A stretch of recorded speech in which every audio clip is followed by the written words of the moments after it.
கர்த்தருடைய நாம மகிமைப்படுவதாக. பெண்களாய் கூடி ஜெபிக்கிறது நைட் பிரேயர். அப்பா, ஆண்டவர் சொல்லி இப்படி எண்ணில் அடங்காத நன்மைகள். அப்பப்பா, ஆண்டவருக்கு ரொம்ப நன்றி. நிறைய காரியங்கள் ஆண்டவர் செய்து கொண்டிருக்கிறார். அவருக்கு செய்த நன்மைகளுக்கு நான் என்னத்தப்பா செலுத்துவேன். ரட்சிப்பின் பாத்திரத்தை நாள்தோறும் ஏந்தி தொழுது கொள்கிற பிள்ளைகளா ஆண்டவர் என்னையும் சபை பிள்ளைகளை வைத்ததுக்காக நன்றி. சபாக்கிழமை பிரேயர்ல நிறைய பேர் வந்ததுக்காக நன்றி. 1 பேதுரு 4:1 நமக்குள்ளே என்ன புத்தியில ஸ்திரீ. இப்ப பெண்கள் மாதம் அப்படின்னு சொல்லி ஒரு மார்ச் 8 மட்டும் கிடையாது, ஒவ்வொரு நாளும் பெண்களை குறிச்சு அவ்வளவு காரியங்கள் இருக்குது.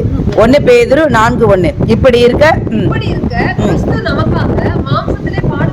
இப்ப எல்லாருமே என்ன செய்யறோம், இந்த லென்த் டேஸ்ல கிறிஸ்துவோட பாடுகளை பாக்குறோம். இப்படி இருக்க கிறிஸ்து நமக்காக மாம்சத்தில் பாடுபட்டபடியால் நீங்கள் அப்படிப்பட்ட சிந்தை என்ன செய்யணும், ஆயுதமாக தரித்துக் கொள்ளணும். அப்ப நமக்கு வர்ற பாடுகளை குறிச்சு ஏன் இப்படி பாடு வருது, ஏன் அப்படின்னா இப்ப பாடு வருதா, இதுல வந்து எப்படி நம்ம என்னென்ன விதத்துல சரி செய்து கிறிஸ்துவை நிமித்தம் பாடுபட்டு நம்ம சிலுவையை சுமந்து போகும் பொழுது பெரிய காரியம் செய்யலாம். அப்ப இந்த பாடுகள்ல இருந்து ஜெயிக்கணும். நமக்கு என்ன வேணும், சிந்தைன்னு சொல்லிட்டாரு ஆண்டவர். சிந்தை இப்படிப்பட்ட சிந்தையை ஆயுதமாக தரித்துக்கொள். எப்படிப்பட்ட சிந்தை ஆண்டவர் சொன்னார், புத்தி இல்ல சிந்தை. அப்ப புத்தி இல்ல சிந்தைன்னா அதுல இருக்கு பாருங்களேன். 1 பேதுரு 4:7 அதே இதுல எல்லாவற்றிற்கும் இப்ப இந்த அதிகாரத்தை மட்டும் படிச்சு பாருங்களேன், சூப்பரா இருக்கும். எல்லாவற்றிற்கும் முடிவு சமயமாயிற்று, ஆகையால் தெளிந்த புத்தி. இப்ப இருக்கிறதுல நிறைய பேர் விழுந்து போறாங்கப்பா. வஞ்சிக்கிற ஆவி என்ன சொல்றதுன்னே தெரியல. ஊழியர்களே விழுந்து போறாங்க. நிறைய ஊழியர்களே ரகசியமான பாவங்கள் செய்து அவங்களே ரொம்ப இது பண்றாங்க. உண்மையிலேயே அது வேதனையா இருக்குது. ஏன்னா கடைசி காலத்துல சொல்லிட்டாரு, தெரிஞ்சு கொள்ளப்பட்டவர்களை தான் வஞ்சிக்கக்கூடிய காலம். இதுல எல்லாம் நிக்கணும்னா நம்ம வசனத்துல இருந்தாதான் நிக்க முடியுப்பா. தெளிந்த புத்தி உள்ளவர்களா இருந்து ஜெபம் பண்ணுவதற்கு ஜாக்கிரதையா இருக்கணும்.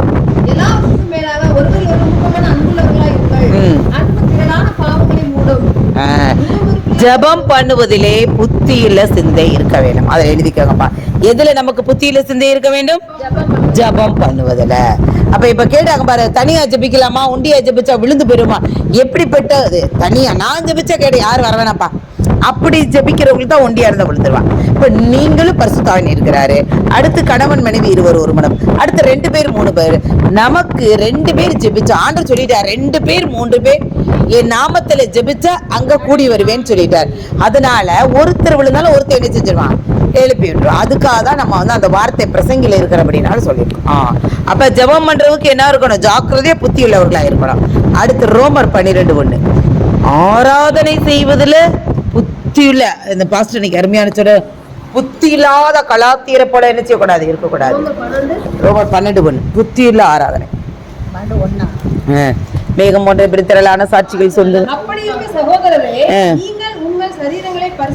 உங்கள் சரீரங்களை பரிசுத்தமும் தேவனுக்கு சரீரம் தான்ப்பா ரொம்ப முக்கியம்.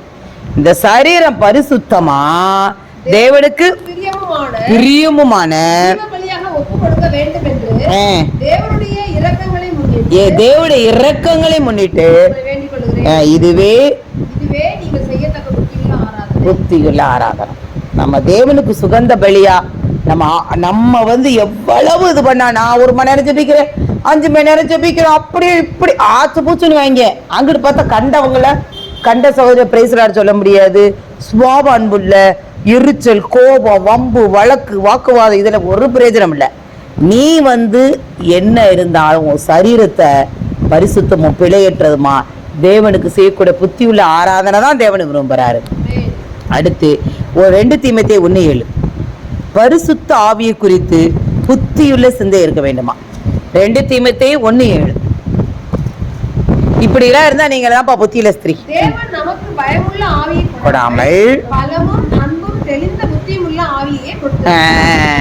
தெளிந்த புத்தியுள்ள ஆவி.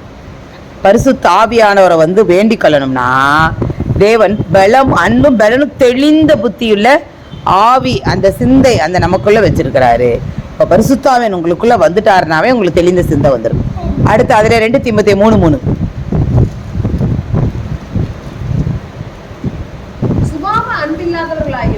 இதுதான் முக்கியம், அண்டர்லைன் பண்ணிக்கோங்க. என்னதான் சுபாப அன்பு இல்லாதவர்களாயும் இணங்க மாட்டாங்க இவங்க. நீங்க சொன்னோம்ல கேட்டையில தனியா நீ அதெல்லாம் அவங்க எல்லாம் தெரிஞ்ச மாதிரி சொல்லுவாங்க, இணங்கவே மாட்டாங்க. இன்னைக்கு பாஸ்டர் சொன்னார்ல தெய்வீக ஞானம், அடுத்து உலக ஞானம். அப்ப தெய்வீக ஞானம் மேன்மை பாராட்டுறது சொன்னாரு. மேன்மை பாராட்டுவ கர்த்தரை குறிச்சே மேன்மை பாராட்டா. அப்ப மேன்மை பாராட்டாம தன்னை குறிச்சு மேன்மை பாராட்டோட எப்படி தெரிஞ்சுக்கலாம்னா இதுல ஒரு குணமா அந்த எப்படி ஆண்டவரே இவளை கண்டுபிடிச்சுக்கன்னா நான் செய்யறது கரெக்டு தான். இணங்கவே மாட்டா, நான் செய்யறதான் கரெக்டுன்னு வாங்க. அடுத்து யாரோடையும் சேர்ந்து இருக்க மாட்டா, அதை வச்சே கண்டுபிடிச்சுக்கலாம். அவதூறு செய்கிறவர்களாயும் கொடுமை உள்ளவர்களாயும் நல்லோரை பகைக்கிறவர்களாயும் துரோகிகளாயும் 2 தீமோத்தேயு 3:8 தானே?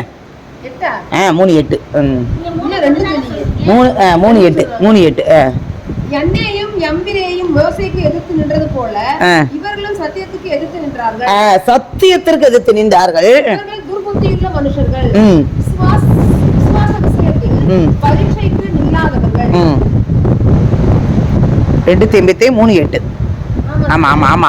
சரியான சத்தியத்தை உபதேசிக்காம அதை கேட்காம அதுல என்ன செய்யறாங்க, அந்த ஃபுல் அதிகாரத்தை 2 தீமோத்தேயு பாத்தீங்கன்னா அதை நீங்க வாசிச்சீங்களே, அந்த முதல்ல 2ல இருந்து 8 தான் சொல்றேன். அந்த சத்தியத்தை அவங்க இணங்க மாட்டாங்க, சத்தியத்திற்கு என்ன செய்ய மாட்டாங்க, கீழ்ப்படிய மாட்டாங்க. இதனால அவர்களுக்கு என்ன செய்யுது, அந்த புத்தியுள்ள சிந்தை உருவாகாதபடி, கர்த்தருடைய சத்தியத்தை புரிந்து கொள்ளாதபடி அவருடைய இருதயம் என்ன ஆகுதுன்னா கடினமாயிருது. அதான் அடுத்து எபேசியர் 5:17 கர்த்தருடைய சித்தத்தை உணர்ந்து கொள்ள வேண்டும். எபேசியர் 5:17.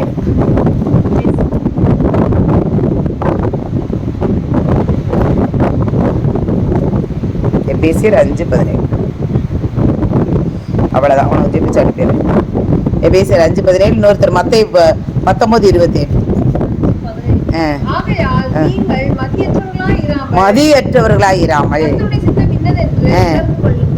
கர்த்தருடைய சித்தத்தை இன்னதென்று அறிந்து கொள்ள புத்தியுள்ள சிந்தையை நமக்கு வேணும். மத்தேயு 19:27. அர்ப்பணிப்புல தேவனுக்கு விருப்பமான 27ல இருந்து வாசிப்பா. அப்பொழுது பேதுரு அவரை நோக்கி, இதோ நாங்கள் எல்லாவற்றையும் விட்டு உம்மை பின்பற்றினோமே, எங்களுக்கு என்ன கிடைக்கும் என்றார். அதுக்கு இயேசு, மறு ஜென்ம காலத்திலே மனுஷகுமாரன் தம்முடைய மகிமையுள்ள சிங்காசனத்தின் மேல் வீற்றிருக்கும் பொழுது என்னை பின்பற்றின நீங்களும் இஸ்ரவேலின் 12 கோத்திரங்களையும் நியாயம் தீர்க்கிறவர்களாக 12 சிங்காசனங்களின் மேல் வீற்றிருப்பீர்கள் என்று மெய்யாகவே உங்களுக்கு சொல்லுகிறேன். 29 என் நாமத்தின் நிமித்தம் வீட்டையாவது சகோதரரையாவது சகோதரிகளையாவது தகப்பனையாவது தாயையாவது மனைவியையாவது பிள்ளைகளையாவது நிலங்களையாவது விட்டவன் எவனோ அவன் 100 தலையாய் அடைந்து ஜீவனையும் சுதந்திரித்துக் கொள்ளுவான். ஆமென். ஆகிலும் முந்தினோர் அநேகர் பிந்தினோர் ஐம்பது. அப்ப இந்த அளவுக்கு நம்ம தெளிந்த புத்தியுள்ளாகி சத்தியத்துல எவ்வளவு தூரம் நம்ம கட்டப்பட்டிருக்கோமோ, தேவடைய உபதேசத்துல நிலைத்து நம்ம இருக்கிறோமோ, அவங்கதான் புத்தியுள்ள சிந்தனை உள்ளவர்கள், தெளிந்த புத்தி உள்ளவர்கள். ஆமென் ஆமென்.